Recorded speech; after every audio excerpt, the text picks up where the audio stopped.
92 സങ്കീർത്തനം 10 തിരുവചനം. എന്നാൽ അവിടുന്ന് എൻ്റെ കൊമ്പ് കാണ്ടാമൃഗത്തിൻ്റെ കൊമ്പ് പോലെ ഉയർത്തി, അവിടുന്ന് എൻ്റെ മേൽ പുതിയ തൈലം തളിച്ചു.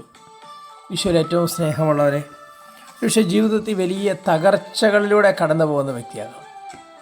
തോൽവികളായിരിക്കാം, സംഭവിച്ചതല്ല. എന്ത് ചെയ്താലും അതിലെല്ലാം പരാജയം. വലിയ കഷ്ടത്തിലൂടെ ദുരിതത്തിലൂടെയൊക്കെ കടന്നു പോകുന്ന വ്യക്തികളായിക്കൊള്ളട്ടെ. അപമാനപ്പെട്ടു പോകാം.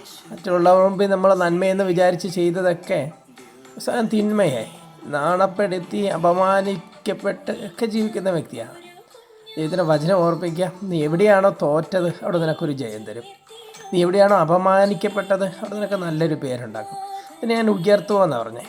കാണ്ടാമൃഗത്തിൻ്റെ കൊമ്പ് അറിയാലോ, അതിൻ്റെ ഒരു പ്രത്യേകതയെന്ന് പറയുന്നത് നമ്മുടെ നഖമൊക്കെ പോലെയാണ്. വെട്ടിക്കഴിഞ്ഞാൽ വീണ്ടും കിളിർത്ത് വരുന്നത് പോലെ കാണ്ടാമൃഗത്തിൻ്റെ കൊമ്പ് ഊരിപ്പോയാലും വീണ്ടും ഉണ്ടാകും, ഒടിഞ്ഞു പോയാലും വീണ്ടും അത് കിളിർക്കും.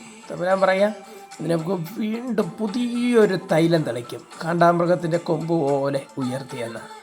പ്രിയമുള്ളവരെ, പലരും ഇങ്ങനെ പറയും, ജീവിതം തീർന്നു, ഇനി ഒന്നിലും ഇല്ല, എന്നെ ഒന്നിനും കൊള്ളത്തില്ല, ഞാൻ ഇനി ഒന്നും ചെയ്തിട്ട് കാര്യമില്ല. എല്ലാ പ്രതീക്ഷകളും നഷ്ടപ്പെട്ട രീതിയിൽ.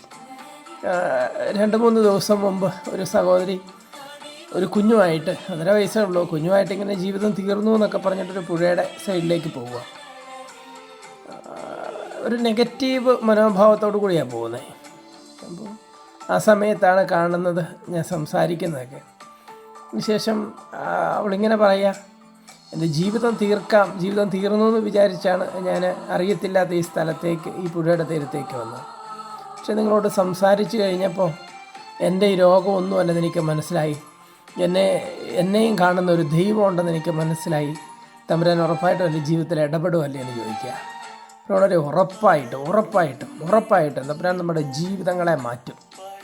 എവിടെയാണോ തകർന്നത്, എവിടെയാണോ പരാജയപ്പെട്ടത്, എവിടെയാണോ അപമാനിക്കപ്പെട്ടത്, അവിടെയൊക്കെ കൈപിടിച്ചുയർത്തുന്ന ഒരു തമ്പുരാനുണ്ട്.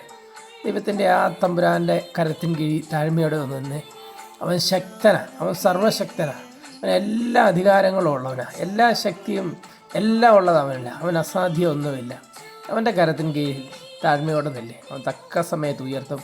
ഈശോ എല്ലാവരെയും അനുഗ്രഹിക്കട്ടെ. നമുക്ക് പ്രാർത്ഥിക്കാം. ഈശോയെ, നിൻ്റെ കൃപ എനിക്ക് വേണം. ഞാൻ പരാജയപ്പെട്ടെടുത്ത്, ഞാൻ തോറ്റെടുത്ത്, കർത്താവെ, ജീവിതത്തിൽ അടിക്കടി വീഴ്ചകളും രോഗങ്ങളും പ്രതികൂലങ്ങളും ഒക്കെ എന്നെ തകർക്കുമ്പോൾ നീ എൻ്റെ കരം പിടിക്കണം, നിൻ്റെ സ്നേഹം കൊണ്ട് എന്നെ നിറയ്ക്കണം. Amen. Praise the lord. Hallelujah.